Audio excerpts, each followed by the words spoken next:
Good afternoon to you. Welcome in one final time for the regular season to the Burger Smokehouse Mizzou.com dance class post-game show.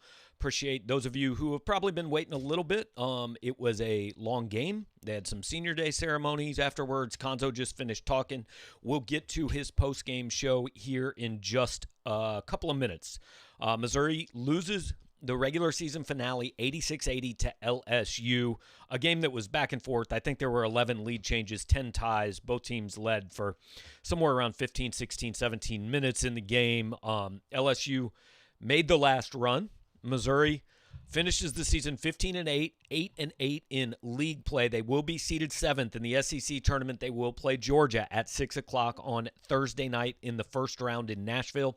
If they win that game, they will play Arkansas at the same time on Friday night. So those are the particulars for the postseason. Then there will be an NCAA tournament, I promise. We are going to talk about that. You know, we usually start this show, and I have a pretty good feel for what the reaction's going to be, how people are going to feel. I really don't today. I'm not sure how people are feeling. I have a feeling people are going to feel one way, and I'm not really going to agree with that. We'll get to it in a few minutes. Want to make sure we give everybody a chance to get in here. We'll put up the phone number, all of that. We will do all of that after a couple things. First of all, I want to tell you about Burger Smokehouse, which we do every single time on this show. I was actually over at Furrow Field watching spring football practice. Tons of Burger Smokehouse signage and stuff over there. They are the official smokehouse of Mizzou Athletics and also of this show for us all season long. This is like, I want to say this is the 17th, 18th time we've done this, so appreciate Burgers being on board with us. We will do a few more. You can check out their products at smokehouse.com. You can go to almost any local grocer in the state of Missouri. You can go down to the actual smokehouse in California, Missouri. You can get their catalog, which I just was introduced to a few days ago. So all kinds of options. Appreciate Burgers being on board with us all season long, and it's not over yet because there are more games to play. Regular season over today. Once again, Missouri 15-8, 8-8 after an 86-80 loss to LSU on Senior Day. Missouri off for 5 days now before the postseason gets started in Nashville, Tennessee on Thursday night. But we always start this show the same way. We let you hear from the head coach. So here's a few minutes of Konzo Martin's thoughts after the game, then we'll come back and talk it over with you guys. Hats off to LSU. They played well, made plays. I thought Cam and Wofford played really well. I hadn't seen many young guys like Cam in a long time.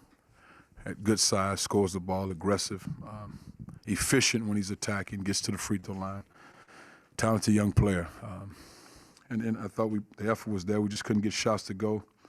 We had some opportunities at the rim, couldn't finish at the rim. And of course, we knew the game plan. They were going to make it tough on Jeremiah Tillman. He wasn't to be the guy that beat him tonight. And just, again, got to make the necessary plays to win the game. Questions for Coach? Mitchell, 40.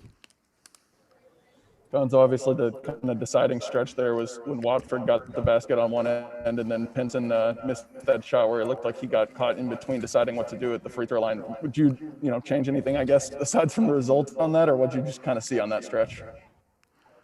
Well, again, we had an option what we were looking for. Of course, you don't want him taking that type of shot, but if he got a clean pull up at the lane, but the option, sprint down, you run your play and go inside to Tillman, and he's attacking aggressively at the rim.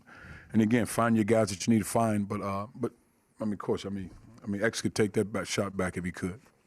Dave Matter. Gonzo, with so many fouls on both teams today, how hard was it to kind of get into a flow with the rotations you wanted out there? You really had to rely on the bench a lot in the first half, especially. You know, the one thing with Cam Thomas, he's a guy that does a great job of getting to the free throw line and getting fouled. And he probably shot 100 plus more free throws than anybody on his team. So he gets fouled, he attacks, he shoots his pull up. He rarely get offensive fouls. Very efficient player. And so just constantly telling our guys, man, and you probably don't know it until you play against him. But he does a good job of bumping, keeping the shot, getting it off. You got to keep him in front of you, make him go to the top of you. You know, we talk about doubling here and there, but again, if you double him, they have such good space and it's hard to double. He can find guys. But again, just with him, it's just a foul. And I thought, Trent Wofford, I thought we were relaxing some possessions when he was coming down in transition, getting to the rim instead of 4 men being ready and aggressive, because he does that. Colin? Konzi, you mentioned the finishing. It wasn't a great night at the rim for either team. Just what was the reason for that? Can you point to anything? Well, I'm not sure about those guys. I mean, but I know for us, Mark 3 for 14 from the field. And, the thing we talked to him about, when you finish off 2 feet with power, finish off both feet, go up strong, and then if you don't have it, find the next guy. But, he coming those one-leg finishes, that's hard if you're not going to dunk the ball. But, again, I thought we had some around the rim. Some offensive rebounds didn't go. That's part of it. Joel? Hey, Konzo, you mentioned the coverage of LSU, how they didn't want to let him beat you guys. What went wrong with the coverage? You feel like trying to walk where you kind of mentioned transition, but what went wrong in the half coverage on him? You guys set something up his way as well. What went wrong in the half court? And you said I couldn't hardly hear you. You had bad connection, Joel. The coverage on Trent Watford. Well, Trent, I think that he got 2 baskets late in transition, or 4. One time was Kobe, one time was Mitch being set ready instead of, kind of jogging back in transition, get turned around and be ready.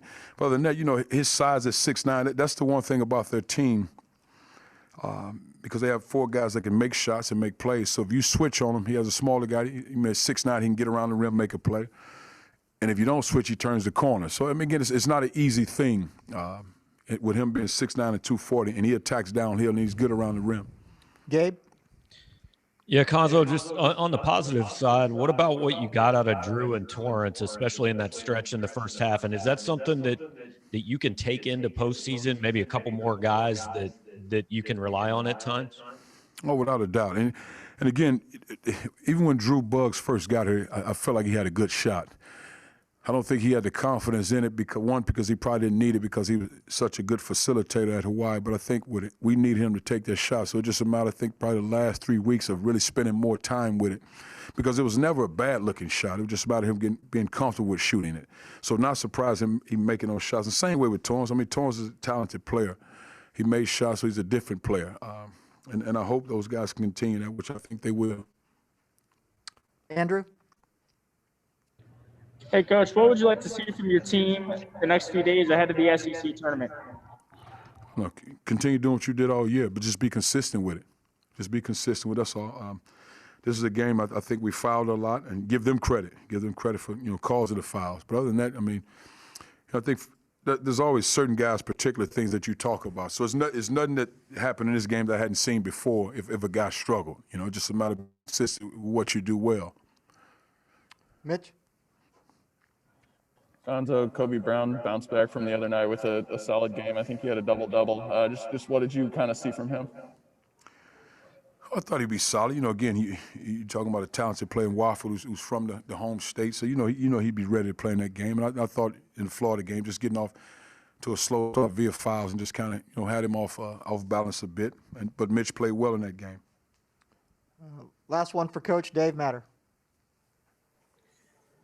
Konzo, is it kind of easy now to just regroup and get ready for tournament play? Do you think this one will linger, or this group move on pretty quickly? Oh, no, we've never been a guy that linger about it, man. We'll again, I said to our staff, you watch Cam Thomas on film, and then you see him up close, and he's a talented player. And I think it's safe to say I won't see him on the campus anymore. I mean, and I say that with all due respect. He's a talented young guy. The way he knows how to foul, knows how to score the ball. He's efficient with it. It's not like he's taking wild off-balance shots. Those shots he took seemed tough. He's been making them all year. And again, it's just one of those dishes. You got to get used to that and see that up close. And you're putting your hand on his foul. He knows how to get fouls. Part of it, man. You got to learn from him. No excuses. They play. He scored the ball well. Wofford scored the ball well. I thought we did a solid job on Smart, but those 2 guys played well. All right, so that is Konzo Martin after the 86-80 loss to LSU that ends Missouri's regular season. So always coming out of Konzo, first thing we do, we're going to open up the Skype line. It is open now. If you want to call, you will jump to the front of the line, 573-234-4935. We will certainly talk it over. The other thing that's become a tradition on this show is Pocket Watch, jumping in from the Auburn side, giving us a little super chat, a little bit of love. So, Pocket Watch, appreciate you coming by, man. Actually, his team, the Auburn Tigers, actually helped Missouri out a little bit today by beating Mississippi State. Had Mississippi State won that game, Missouri would have been the 8th seed. That would have meant they'd face Kentucky at noon on Thursday. Because Auburn won that game, Missouri is the 7th seed in the SEC tournament. They will face Georgia on Thursday night at 6 o'clock. Win that one, you're going to face Arkansas on Friday night at 6 o'clock. And let's start it out by jumping to the phone line, 314 area code. Who am I talking with? Hey, it's Tyler here. What's up, Tyler? How you doing, man? Good. Honestly, I don't know if I'm really taking too much from like the actual result. Wouldn't have really thought too much different about the team if we had won there close at the end or lost there, kind of big picture. But I'm just wondering now, kind of at the end of the year. I mean, one thought I had is, and I think you said this early on this season, and it just seems still to be so true that out of Drew Smith, Tillman, and Pinson, when one of the three plays good, we can get beat. When two of the three plays well, we can beat most teams. And when all three play well, we can, knock off the top teams like we have in the past. And tonight it was Drew Smith played well, X played okay, and Tillman played okay. And that kind of just seems, if I try and describe this team, that seems to be the most consistent way to describe them still. Yeah, I mean, it's definitely going to be those three. I thought Drew Smith was good. He didn't have the all-around game he's had some other times. I mean, 1 rebound, 1 steal, but he had 17 points on just 6 shots. Pinson he had 14 points. He got to the line, which was a good sign, only went 3 for 12 from the field. I thought the big difference in this one was Tillman. And I didn't think it was that Tillman played badly so much as LSU, just like Konzo said, clearly came into this game and said, this guy's not beating us.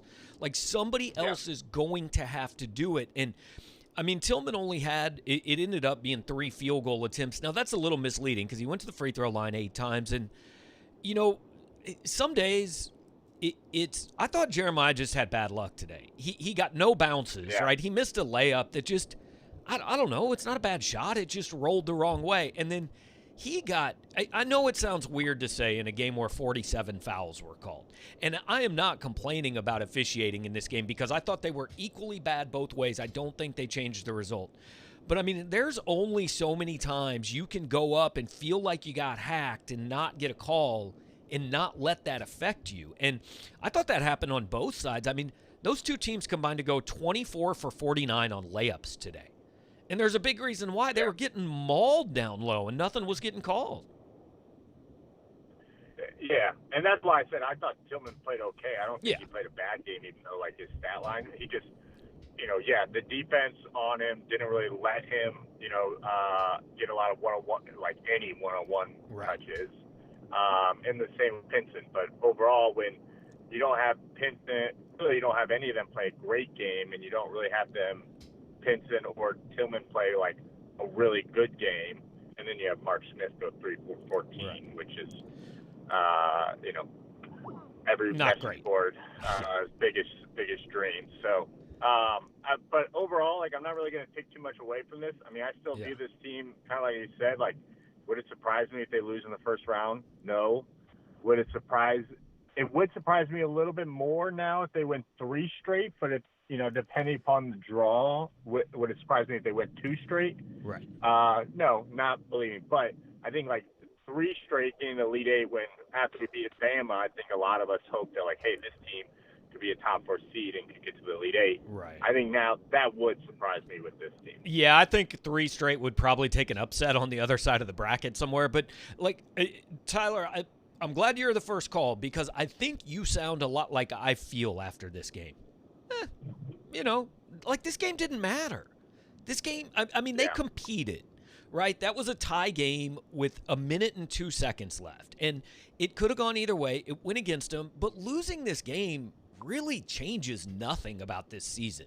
I don't think it changed. I mean, do you care if you're the 5 seed or the 7 seed in the SEC tournament? I don't know, maybe, but it doesn't matter. Like, see a bunch of people, middle of the pack, 7th place in the SEC. Like, that has no impact on your NCAA tournament standing, whether you were the 5 seed or the 7 seed. It doesn't matter. I thought today was actually, like, if you just win, and I know this is impossible to do, but if you just watch this game and you're not invested in who's going to win, I actually thought that was a pretty good game to watch. Yeah, no, it was fun. Yeah, it was, besides the amount of foul calls, and I still have no idea what a foul is in college basketball. But especially in this game, because, like, there were way too many fouls called, but at the same time, the flagrant against LSU was awful. The technical against LSU was awful. And there should have been – I mean, I could have picked out 5 or 6 more times where I thought Missouri should have gone to the free throw line and didn't. So it wasn't just the number of fouls called. It was – I don't even know what a foul is. Me neither. But, yeah, I mean, overall, it didn't really change this team. I mean, I still think this team has a pretty high ceiling, and we've seen that in a lot of games too. Mm-hmm. I do think the Georgia game is somewhat important, not for, like, how this team does, but just confidence. I just think that this team, too, needs to win that game just for confidence reasons, and then it doesn't really matter after that. But that's it. I'll hang up and listen, and thanks for the time. Appreciate it, Tyler. Thanks for being the first caller today, and anybody else that wants to join in, there's the number. Canoe Man, thanks for joining us and tossing us a couple bucks. We always appreciate that. Not necessary, not going to beg for it, but always definitely do appreciate it. So Tyler, I think, brought up a lot of good points, but I'll focus there on the last one. I do agree with him. Thursday night against Georgia is big, and the reason is pretty simple. Georgia's the worst team you're going to play the rest of the year. Every other team's an NCAA tournament team, right? And so that is you need to win that ball game. And now let's jump real quick back to the phones, the 815 area code. Who am I talking to? Hey, Gabe, it's Ron. How's it going? What's up, Ron? How are you, man? What's going on? Not too much. I surprisingly kind of a cool collective feeling after that game, even though it kind of sputtered at the end. I think you had to wrap up the last call. You said, like, if you were just watching the game with, like, no vested interest, like, it was a pretty enjoyable game. And, like, even as a Mizzou fan, I actually enjoyed that back and forth quite a bit. Again, not so great execution by X down the end, but to me, I was just gonna say, to me, on that shot with Pinson, what happened, and you see it sometimes, is you saw a guy get into the lane and I think rose up and thought somebody was going to be there, and then all of a sudden nobody was there, and he was so wide open he thought, well, I got to shoot it, and the timing was just off. He expected somebody to be there, and they weren't. Yeah, no, that happens, and, like, I think Tillman's been a culprit of that on some of his wide open dunks in the past. So it's kind of strange to have that open space and always just kind of expect the contact. And in this game in particular, probably a whistle to accompany it. But no, I think that win the other day just was so huge, and the fact that it locked up a spot where. This was like, I don't know if it was a house money game, but, like, there really wasn't a ton to lose if they ended up on the wrong side of this. There was a lot of upside. It was another quad one win if you could get it, but Tuesday night put them in the tournament. Tuesday night achieved the objective. Had they lost that game, had Drew Smith missed that layup, had Florida ends that game on a 10-0 run and Missouri wins, then losing this game is catastrophic, because that sends you to Nashville going, oh my God, we've got to beat Georgia or Kentucky or whoever you would have played. But Tuesday night took so much pressure off this one. And I haven't read the message boards, I haven't read Twitter yet, but just the first reaction I'm getting here is very much the first reaction I had. Like, yeah, you'd like to win that, but I don't think it makes any big statement that you didn't. So no one's firing Konzo after the game today? Well, I mean, it was a loss. Probably somebody's trying to fire him, but I don't think the overriding reaction will be firing him. Yeah, I think the big takeaway out of this entire game is that Cam Thomas is, like, the definition of a strong ass offer dude. That dude was money today, and I don't want to accuse anyone of paying players, but he's worth whatever someone is willing to pay him. Look, I will not say that Cam Thomas was paid to go to LSU, but I think it is pretty obvious somebody has been paid to go to LSU. That's on tape. But no, you're right. And that's the one thing that worries me about this team, and has all year. is who's Missouri's Cam Thomas? Because there were many possessions in that game, and it wasn't just at the end, but many possessions where Cam Thomas just said, all right, we need a basket. There was one that Kobe Brown played perfect defense, and Cam Thomas just stepped back and hit a 23-footer, and you can't defend it. And I don't know if Missouri has that guy. Now, Pinson has been that guy at times against like TCU, but can he be that guy against an NCAA tournament team? I don't know. I know Cam Thomas can, and he was. So. Absolutely. Just the final point as the regular season wraps up and we head into the conference tournament doesn't really matter. But what scares me about this team in the Big Dance, I think they're more than capable of winning a game or two. But if they catch a team with a scorer that's just kind of shooting lights out and there's no way to stop them, this team doesn't have the firepower to keep up with someone who's going to put up 25, 30 points. Yeah, and, maybe that could end the season a little bit early. Yeah, Missouri's like 80% of the teams in the tournament. They could make the second weekend and they could lose the first round. The goal is to win a game. So, Ron, I've had another guy on hold for a while. I'm going to let you go, but thanks for the call, man. Yep. All right, take care, good. Bye. Have a good one, man. Let's go to the 765 area code. You still with me? Yep, I'm still here, Gabe. All right, who am I talking to? You're talking to Alvin, Gabe. What's up, Alvin? How you doing, man? What's on your mind? I'm with everybody else. I'm kind of, surprisingly for me, I wasn't too up or down about the loss. Normally, I'll get a little upset here and there. Mm-hmm. But ultimately, it just like everybody else has said, it didn't feel like this was a win or gain or anything like that, except for SEC seeding, really. My one realization, I guess, come to today was this offense completely runs through Tillman, and their chances of victory increases whenever he's capable of getting 10 and 10 or something like that. And today he was not good. He wasn't reacting to the double team well. Mm-hmm. And I guess my one thought that is kind of a question is we had our ceiling where we were beating good teams early in the year. Are we capable of getting back there? I mean, I think so. They beat. I know it was 3 weeks ago, but they beat the best team in the SEC. They took Arkansas, the hottest team in the SEC, to overtime 2 weeks ago. Tuesday night, they beat Florida. That I think Florida's as good as LSU, just depending on the night. So, yeah, they can.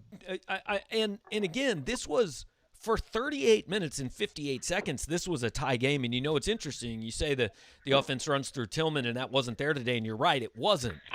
And still, and look, I don't want to accuse LSU of being like the bad boys defensively or anything. They're not a great defensive team, but Missouri still did put up 80, and they got 9 from Torrance Watson and 7 from Drew Buggs, and they got more than 7 actually, maybe from Buggs, but 7 in the first half. They got some stuff from other places. So, I think this offense relies on 2 things. One is Tillman, like you said, but the other one is Drew Smith and X Pinson getting in the lane and being active. Those 2 guys went 15 for 17 from the free throw line. For Missouri to go 15, for those 2 players to be 15 of 17 from the line and combine for 31 points and lose a game, it takes Cam Thomas and Trendon Watford, and that's what happened. Those guys combined for 48. I mean, I think it just came down to today, LSU's 2 best players were just better than Missouri's 2 best players. I don't think it's a whole lot. And if you watch that game, the one thing to me that was startling was the athleticism difference on these 2 teams. Oh, without a doubt. And, ultimately you can kind of ignore that when you're in a close game. Right. But, I mean, that's been a question. We've known about that for a while, That's nothing new, I guess, to those who follow this team closely. Right, and also, they're playing 2 different. Out. They're playing 2 different games. I mean, let's not pretend that Will Wade and Konzo Martin are operating on the same playing field here. The FBI knows they are. That's absolutely something. You got to keep in mind, the whole game. You just kind of look at Will, when he pops on the TV or whatever. Wow, dude. I don't know how people watch games without just the entire 40 minutes thinking, why is this dude on a sideline? And I don't want to turn the whole show into this or anything, but I don't know how you call an SEC basketball game for 2 hours and 15 minutes and never mention it. Yeah, absolutely. I guess that's besides the point. When you get out there and you play, it is what it is. It still counts. Yeah, it counts for now. I kind of had too is man, Mark was not good today. Yeah. And we needed at least maybe a three or a jumper. And it feels like sometimes we've forgotten where the mid-range game is with Mark. But he was just bad today. And that was a hole, I think, that we've all talked about quite a bit. But that's got to change, right, for us to be successful in the tournament. I agree. He had actually gone through a stretch of about the last 4 games. I think he'd been averaging something like 12-6, and had played pretty well. And then tonight, this is – I think Mark has been the target for a lot of this, and he has had a down year. But if Mark Smith goes 3 for 14, Missouri's probably losing in round 1, and they're definitely losing in round 2. They just don't have enough pieces to be able to afford 3 for 14 from Mark Smith combined with only 1 for 3 from Jeremiah Tillman. There aren't enough guys on this team to make up for that. Similar to, and I think you can say that about a lot of teams. What happens to LSU if Cam Thomas doesn't score 29 tonight? Well, they get beat. And so – Mark is going to need to play better than this for this team to be playing on the second weekend of the NCAA tournament. I don't think there's any question. Now, he has at times, but if he goes 3 for 14, they're probably losing round 1, and they're definitely losing round 2. Yeah. It's not anything for me. I don't want to bag on the kid or anything, but I just feel like it's a coaching thing. Because I feel like Watson, he was given valuable minutes. His effort was there. He was knocking down some shots, getting to the free throw line. And those were all kind of things Mark was definitely not doing today. Yeah, and it is interesting. The second half box score, Missouri basically played – they played 8 guys total. But, Drew Smith played 18 minutes. Mark Smith played 17. Tillman and Kobe Brown, 13. Mitchell Smith, 13. Then Pinson, 11. Bugs, 9. I think some people would have liked to seen more of those go to Pinson. And Torrance Watson only 6, and he did play well in the first half. And I can see if the argument is, should some of those second half minutes have gone to Torrance Watson, I can definitely see that, yes. At the same time, this team is going to need Mark. If Mark Smith isn't good, they're not going much of anywhere in March. So I don't know. I can't necessarily argue with Konzo going with him because he's been one of his guys all year long. Now, in the end, if he's not good enough, hey, they're going to get beat, and we can talk about that. But that's also a matter of the roster not being good enough. It's not a matter of him playing the wrong guy. It's a matter of him just not having enough guys. Yeah, I agree with all that. I just feel like in a day when, the evidence is there that he just doesn't have it, 0 for 4, 0 for 5, 0 for 6 from 3, and you got Watson coming in and knocking down – because I feel like Watson had 11 in the first half. Watson had a couple of points off. I think Watson had 9 in the first half. Let me double check that real quick. Watson had 9 points on 3 of 4 shooting, 2 of 3 from 3 in the first half. So I agree. That was a bucket off. Yeah, I agree. You definitely could have given Watson more of Mark Smith's minutes in the second half. I think that's a fair criticism of this game. Would it have made the difference? I have no idea, but I think it's definitely, considering they lost a close game, it's definitely a fair criticism. Yeah, that's the beauty of sports. You never know what one change, what it could do. There was times, Mark was running out there with Drew Bugs, and then Mitchell Smith and Pickett, and it just seemed like there was a couple times we just had nobody out there, and we were dependent on Mark to get to the rim and do that stuff for us. When Drew, I know Drew Bugs hit a couple threes in the first half, but you can still tell even after that they still didn't look at him as a threat.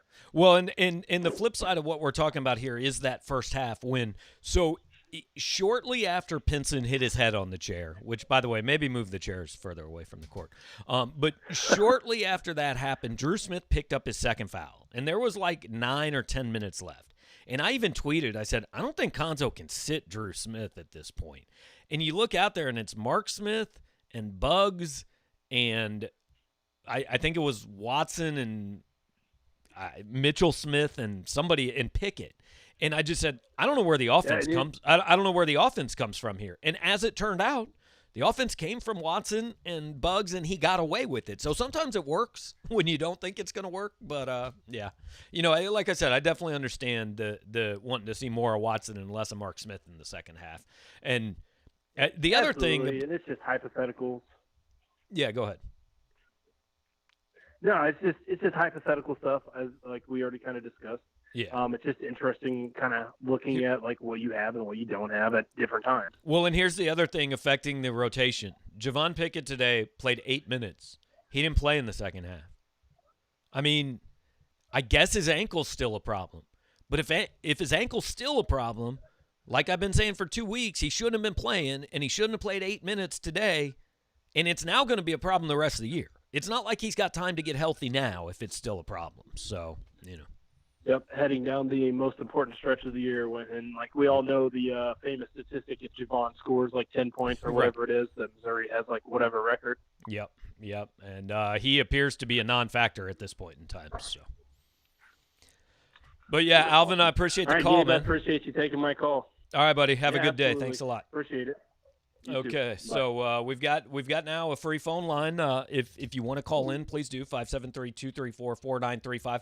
We've had a lot of people in the chat that have been on here probably since before I got on here because we started a little bit late. So I want to make sure to jump into some of that. And Bryce says Mizzou should consider making some strong offers to some people with an ounce of athleticism. And we did talk about that a little bit. And look, that is a fair point. This team is not. Now, I think LSU is probably the most athletic team in the SEC. Arkansas and Alabama are in that discussion, I think. But LSU is incredibly athletic.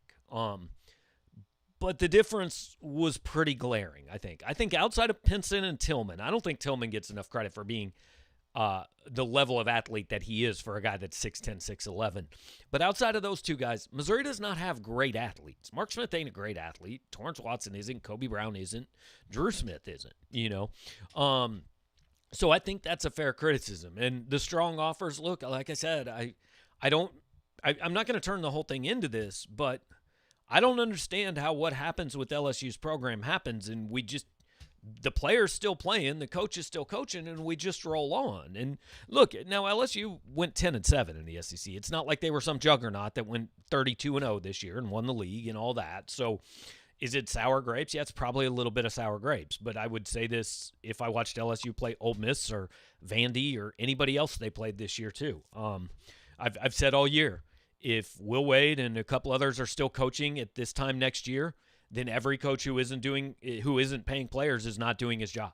I mean, that's bottom line. If these guys are all still coaching 12 months from now, then you open up the pocketbooks and you pay everybody because the NCAA has said it's okay.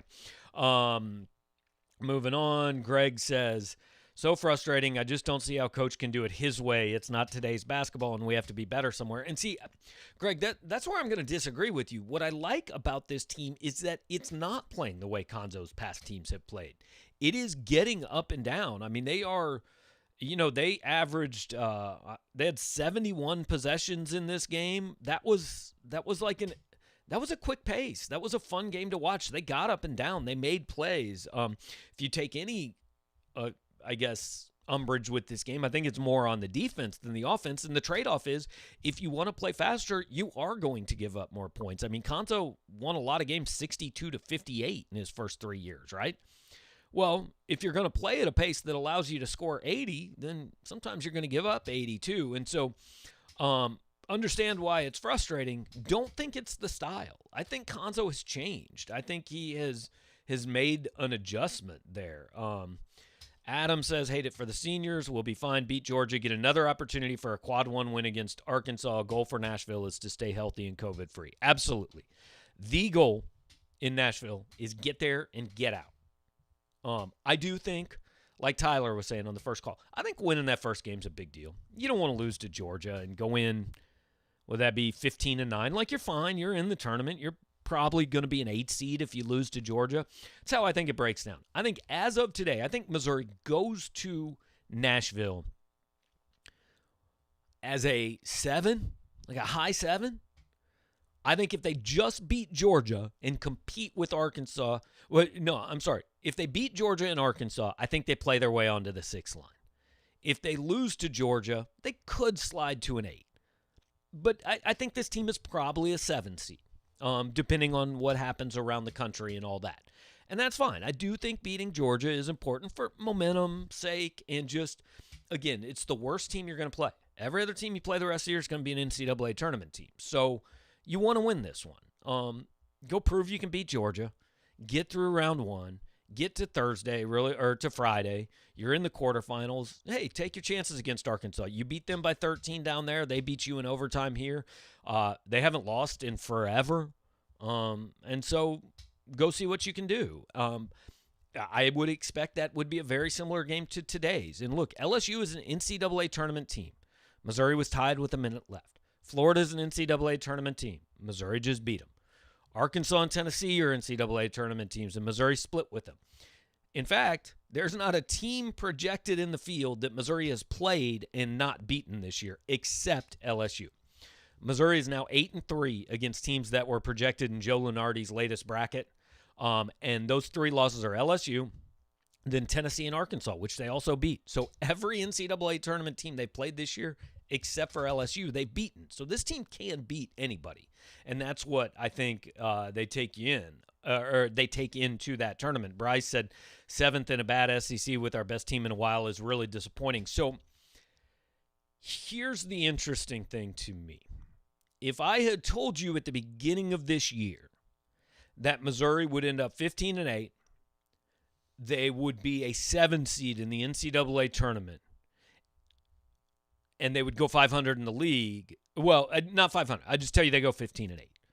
I think most people are going, all right, so we probably went 5-2 against a tough non-conference schedule. Went, 10-6 in the league, something like that. Got a couple games canceled. 7 seed, I'll take it. The reason I think it feels really disappointing to people is the way they got there. Is because they were, 13-3 and reached that height of number 10 in the country. And then since then, it's been 2-5, and it hadn't been great, right? So it feels worse than it is because more of it, like the second half of your season was weaker than the first half of your season. But if I had just told you at the beginning of the year they're going to be 15-8 and a 7 seed in the NCAA tournament, I think most people say that's pretty good for this team. It's just the way they got there that I think kind of changes the outlook and makes you think it's disappointing. So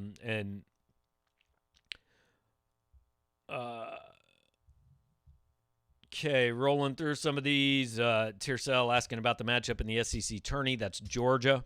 Again, Georgia beat Missouri 80-70 in what I would argue is one of the worst games of the year, without question. So Missouri will have a chance at revenge. We're going to go back to the phone line, 314 area code. Who's on the phone? 314 area code. You there? Yep. Who am I talking with? This is Larry. What's up, Larry? How you doing, man? Not too bad. Hey, I want to ask you a question and make an observation. First and foremost, and it's more about Power Mizzou and Mizzou basketball, because the reality is before we moved from the SEC or from the Big 12 to the SEC, Mizzou, you had teams from the past. Whether it was when we had the team when Bannon scored the layup on us and we lost, or whatever, all those teams. Whether they got knocked out in the first round, they got upset, whatever, people believed those teams could win it all. They could get to the Final Four, the Elite Eight, Sweet 16. Nobody believes this team is any good. This program is dead as a doorknob, okay? Their fans don't care. No one cares because SEC men's basketball is dead last in the Power 5. We're not as good as the Big 12. We're not as good as the Pac-10, the ACC. No one cares about SEC men's basketball. And Mizzou has a long road to hoe if they're ever going to get back into conversation. But what I have a question for you is, we have a mediocre basketball team, and next year they're going to be even worse. Let's just call a spade a spade. I get football. But when you look at, say, women's softball, we're ranked. 10 of the top 25 spots are owned by SEC teams. Literally the same deal with women's basketball, which I think we have a program that can turn it around. Women's volleyball, same thing. SEC dominates women's sports. We're a top 25 team. The baseball team, when we talk about SEC baseball, we're talking about the top of the food chain. And what I was just wondering is and then we have men's wrestling, which we're a powerhouse. There's never a show about these topics. So I just wanted to ask you is why do we keep having shows about a team no one really cares about when we got a women's softball team that just played the number one team in the country and had a great game, hit 2 home runs? Why don't we have like shows about other sports? Okay, so, and I'm going to answer that sincerely. First of all, because people like football and basketball is what pays the bills. It's what people will read about. We're going to have somebody cover softball and baseball to some extent, but like I can show you numbers that just they're not going to generate the interest. Nobody's going to subscribe to read about the softball and baseball team mostly. It's men's basketball and football. That's what drives businesses like this. It's what drives sites like this. I mean, I have had basketball shows with 150 people or more on them. If I do a show about softball, like, honestly, 20, maybe. Well, can I ask you a question? Yeah. What if you did a show where you said, like, hey, we're going to have a roundtable, just a wrap-up of all Mizzou sports. We're going to talk about wrestling. We're going to talk about women's softball, women's basketball, women's volleyball, the swimming team, whatever. There's a lot of interest in all these other sports, enough to probably, if you talked about all of them in one show, you could equal what you get for basketball and football. But look, the bottom line is what I'm telling you is we have a women's softball team that's really good. And we keep talking about this team that just isn't that good and no one cares. Because I have to ask you, and you tell me if I'm wrong, even if there was no COVID, how many fans would be there? Would there be the same enthusiasm for the teams from when we were in the Big 12? No Mizzou basketball fan wants to see Mizzou play South Carolina. Larry, can I ask you a question? Sure. With no COVID, what is the highest number of fans you will believe will show up to a Missouri baseball or a Missouri softball game this year? Well, let me just tell you something. When you think about baseball, and I'm going to answer your question because it's a good counter question. Did you know that there's several programs in the SEC? Oh, in the SEC, I agree. The SEC loves baseball. Their money. Missouri doesn't. I know, but they're money generating sports.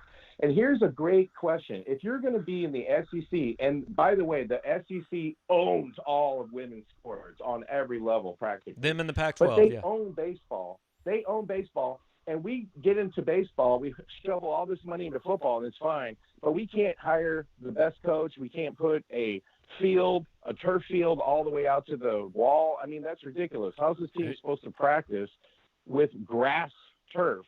But we can do $100 million end zone, and we can turn around and do another 70 or 40 million or whatever indoor practice facility.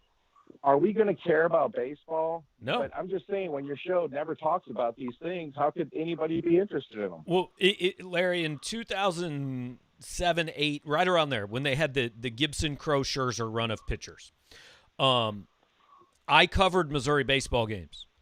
I think they set like a record, like an attendance record of, I think they had like 1,700 people there maybe once. That's a third of what showed up for Kim Anderson coached basketball games. It's college sports. And I think, look, I don't mean to demean anybody that plays those sports, anybody that likes those sports. That is fantastic. The ones that do, we have a limited amount of our time. And now, look, we have a message board where people do talk about those teams. And that's great. For the people who want to talk about them, that is fantastic. Our time is going to be more devoted to football and basketball. And I will actually say this, and I've made this argument. I think Missouri should drop baseball. I don't think they care enough about it to be good at it in this league. And that's fans, administration, the program in general.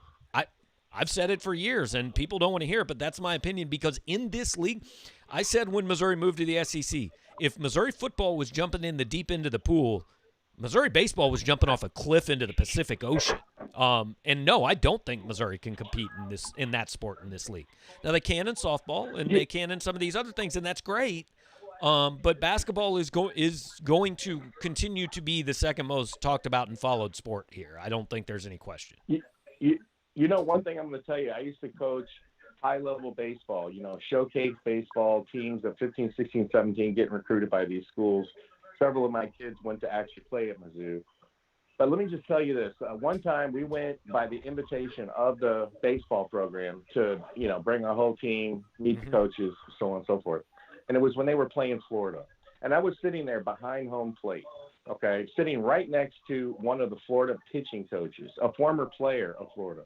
And I asked him point blank, do you think Mizzou is a good destination as a baseball program? And you know what his response was? You'd be shocked to hear this. He said, listen, I went and played at Florida, so obviously I think Florida. He goes, but if I had a choice between going to Florida or Mizzou, and I thought I was actually going to get played, if I was going to play, right, at Mizzou but not get played at Florida, I'd go to Mizzou in a heartbeat. And he said, you know why? Because every single game, the SEC is the most scouted games by MLB players. So the bottom line is Mizzou is in a golden chair. They can literally recruit anybody they want because they play in the SEC. That's essentially minor league baseball. And the administrators don't care about the baseball program whatsoever. And it's sad. And I think you ought to talk about it more. All right. Well, I appreciate the call. I got 3 people on hold. We talk about it on the message board all the time, but this is for now. We're going to keep talking about basketball today because that's what played. But I do appreciate the call and appreciate the passion, Larry.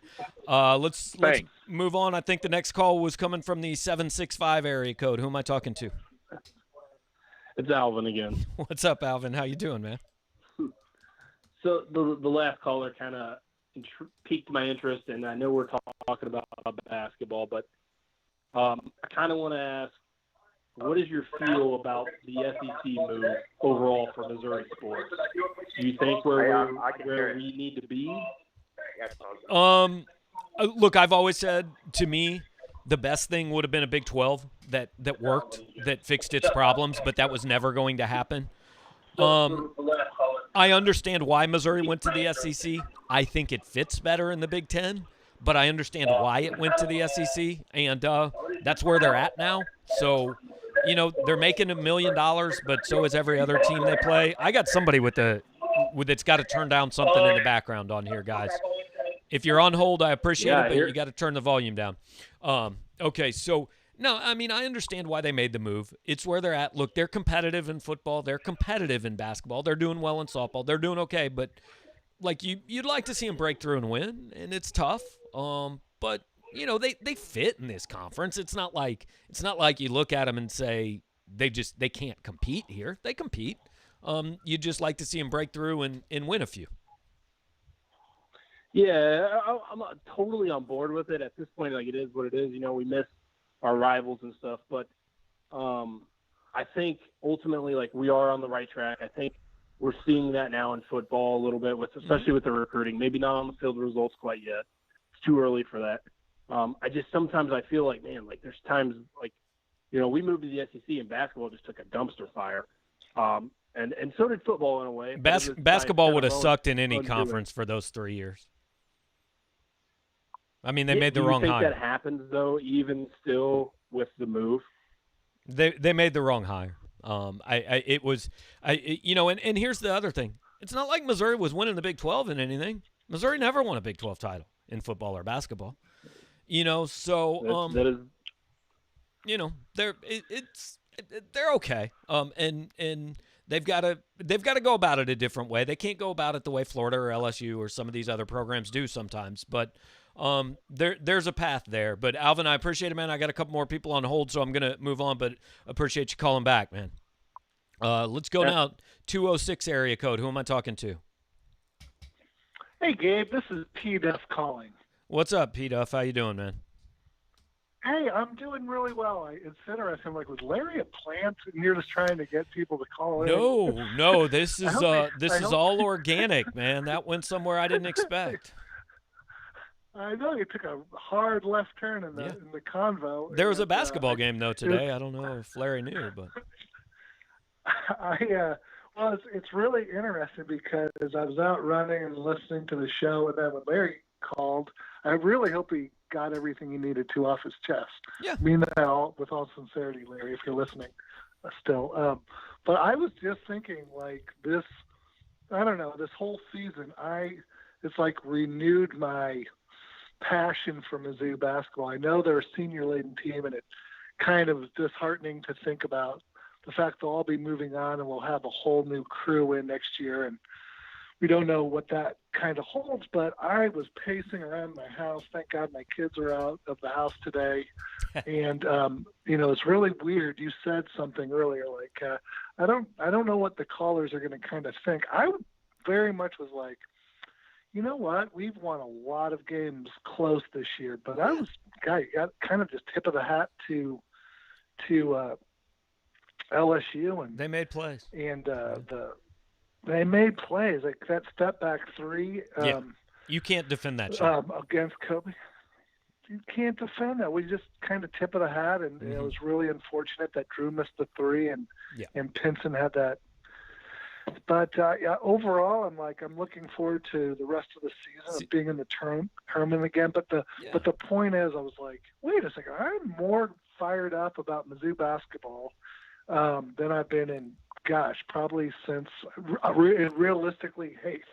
When Hayes had, I'm glad you brought this up, because I was having a discussion with somebody a couple days ago, and we're kind of dumbfounded by some of the reaction, I don't care, and Konzo's not good enough. Like, look, this is the second time in 8 years they've been in the tournament.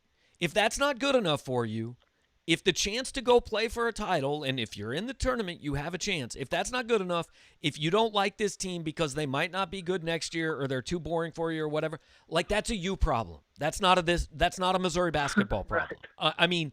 They are an NCAA tournament lock before the conference tournament. They are going to be seeded to win a game, which they haven't done in 4,019 days by the time they play. If you're mad that this is disappointing, that's your fault. That's a you problem. That's not a Missouri basketball problem. And I understand if you want this team to be better or this program to be better than it is right now. Wanting is different than expecting. If this team somehow you think has fallen short of expectations and doesn't deserve your attention or devotion, and when I say you, I'm not saying you, P. Duff, obviously, but those people out there who feel that way, then they can't change your mind, man. That's you. And I've always said, the older I get, I realize if something I do does not give me enjoyment, if I dislike it, you know what I do? I just don't do it. If I'm angry about this basketball season, then guess what? You're going to be angry about well over 50% of the Missouri basketball seasons that ever happen. And if I'm angry about 50% of things that happen, I just stop doing them. I hear you, and I really hope that everybody can just enjoy what we're watching. And like I said, it was so great to be pacing around the house with that nervous energy, following each shot, which I'm like, I haven't. It's like, we played a game under Kim. The only thing in sports that is better than the NCAA tournament is the NCAA tournament when your team's in it. No, right. Look, I'm going to watch every second I can of the NCAA tournament every year, but when the team you follow, when the team you cover or watch or love or whatever is in it, it's a different deal because it's every single possession thinking, oh my God, this is everything, right? And that should be fun. And if it's not enjoyable because they might not make it there again next year, then I don't know, man. I can't fix that. And it's all the other things too. It's like, who else is, the teams, how are the teams in your bracket doing? Right. in the bracket that your team's in, it's like, how are following them? Is there going to be an upset? And what happens what happens in the year where, I know we all remember the year Kansas got to the Final Four without ever facing a single-digit seed. Weird things happen, man. Maybe that, if you go in as a 7 seed, who knows? Maybe the 2 on the other side loses to the 15. Who knows, right? We can't predict the tournament. That's why it's fun. Well, I look forward. I definitely look forward to hopefully calling in on Thursday night after a victory against Georgia.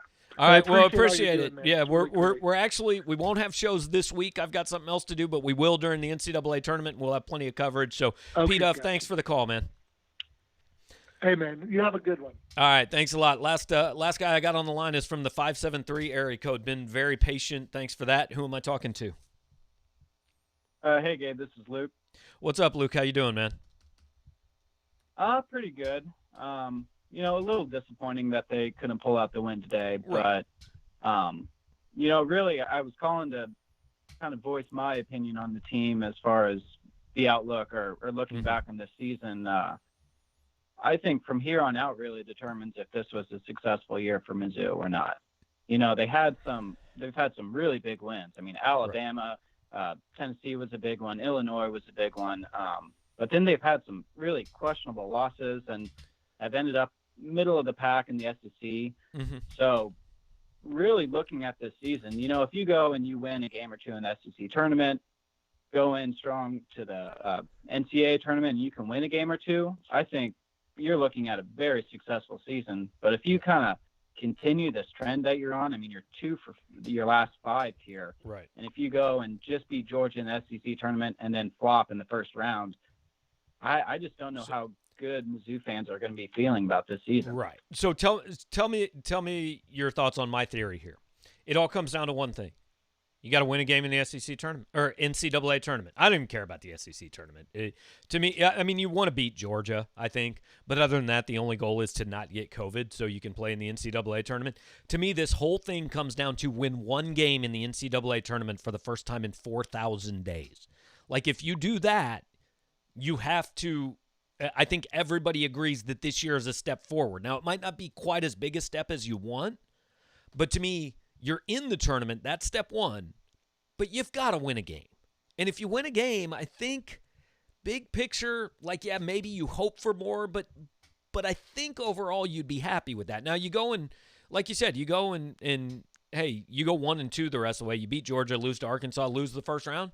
Yeah, that's disappointing. I don't think there's any question. It's still somewhat of progress, clearly, from the last couple years, but it's going to leave you feeling hollow. But you win one game in the tournament, and I think that's, I mean, yeah, you want more. You hope it's 2, 3, 4, whatever it is. But I think as long as you win one, this is a successful season. Yeah, for sure. I mean, now I think winning 4 games in the tournament is a stretch there. Well, sure it is. I'd say 3 is. I mean, everybody goes in wanting to win 6, right? Yeah, for sure. I mean, I don't know. The problem with this, or not the problem, but just the reality of this team is that when they show up, they can really beat everyone, save probably 3 teams in the field. But who would they you have to have? Who's the third? Because I know Gonzaga and Baylor will be 2. Who's the third? I think Michigan is a team that's just much better than people give them credit for. I would agree with that. The only thing I would disagree is Missouri beat Illinois, which just beat Michigan by 20. So it is. I mean, they're not going to beat them consistently. The property doesn't work in sports, though. Right. My point: they would not beat Michigan consistently, but if they played 15 times, could they win 2 or 3? It just has to be the right. I mean, if Missouri plays Norfolk 40 times, how many does Norfolk win? Well, it doesn't really matter because they won the only one that was played. Yeah. But so I even think Gonzaga and Baylor, look.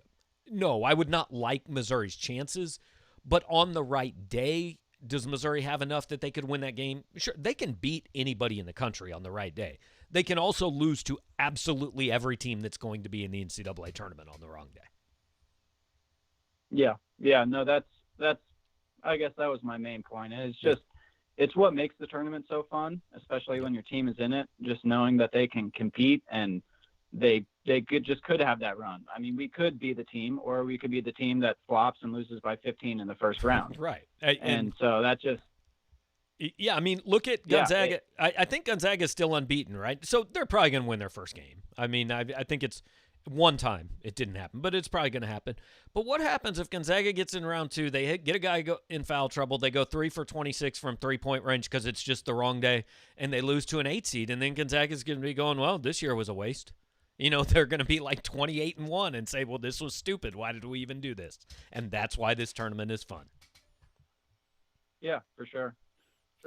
It's interesting. This is definitely a step in the right direction this year. I mean, I don't want to dwell on the past, but it's just so hard to think of Konzo's first year and just first and second year and just the horrible, horrible luck with injuries that happened. Yeah.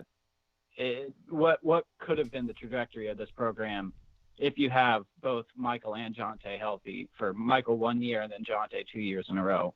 Yeah. And does that bring in more recruits? Does that bring in more interest? Does that elevate this program higher than it is now? But you got to start somewhere. This year has been a great step, really fun, a very fun team to watch. I mean, every fan overreacts to both wins and losses, but just my main point is that I think the season really begins from here on out as far as being able to judge it and whether it was a success. And I mean, it was a fun season, but whether it was a success or not ultimately comes down to the tournament for me. I think we can wrap it up by saying better than it's been, not as good as you hope it will be, right?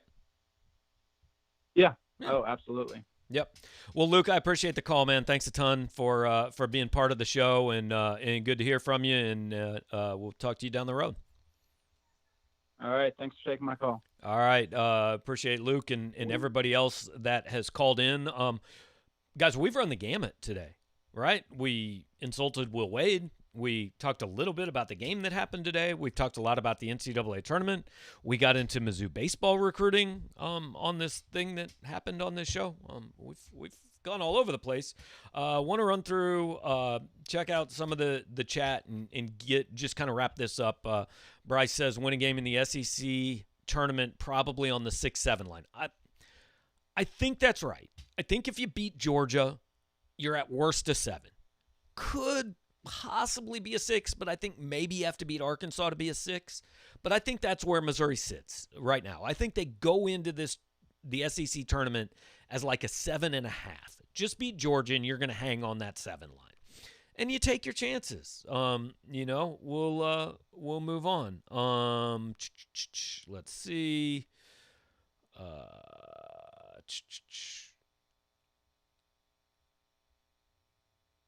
Canoe Man asking if I was out in the sun in a cap. I didn't know you could tell. I was actually, Missouri had open football practice for like 2.5 hours, and I sat outside. So, that's a shame that I did not prepare well. There was no sunscreen. It was a nice day here, though. I did, by the way, also see Michael Cox at that practice. We talked a little bit about him, Mitchell Forty and Dave Matter and I. Let's see. A lot of people disappointed. And hey, I understand it.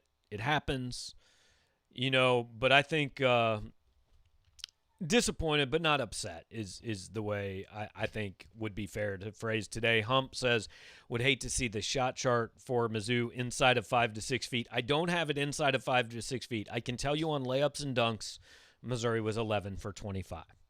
Now, look, LSU wasn't a whole lot better. They were 13 for 24. So it was a little better, but they combined to go 24 for 49, which is under 50%. That's not good. That was definitely a thing in this game, no question. Tyler asking why Pickett has been playing. We talked about that, no question. I think that's an issue, no question. Adam Clippard kind of sums it up where I think we have to sum it up. Larry's call was an all-timer. I mean, it really was, man. And look, I appreciate the passion, and I appreciate not yelling and not using a curse word or anything like that. We can have grown-up discussions, and Larry wants more of something, and I explained to him why it's probably not going to happen here. And that's okay. He can continue to want it, and we can continue to carry on. Canoe Man wants to know how Michael Cox looked. He looked like a fifth-string running back that's not probably going to play a whole lot. He's a big kid, but, I don't think we're going to see a lot of touches there. If we get first-rounded in the NCAA tourney, I don't know if I can support another year. Grayson, I bet you'll be back, man. Like, everybody says it, but you'll be back next year. And Missouri will be picked wherever they'll be picked in the SEC, and you'll be angry and say it was disrespectful, and then we'll play it out and see who was right. But, hey, guys, it's been a lot of fun doing this during the regular season. Appreciate all the participation. So, again, I have a family thing going on this week. So I'm going to be still watching games and covering them, but I'm going to be out of town, and I'm not going to be able to do the live shows during the SEC tournament. I will be back for the NCAA tournament, whether that is on Friday, whether that is on Saturday. I don't know. We will find out. Obviously, it'll be a week from tomorrow is Selection Sunday. We know Missouri's name is going to be called, and that's a good thing. We'll see where it goes. So the live shows will be off for a week, but we will be back for the NCAA tournament. Certainly, we have at least one more, maybe 2, 3, 4. I think we're getting a little out of hand. Let's say we have at least one more, maybe 2, and then go from there.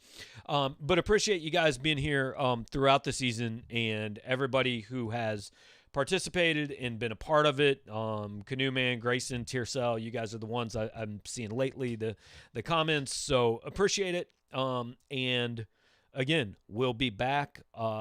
I don't know, sometime. We might do one. Well, we won't do one Selection Sunday. We'll do a midweek show next week and talk tournament and all that.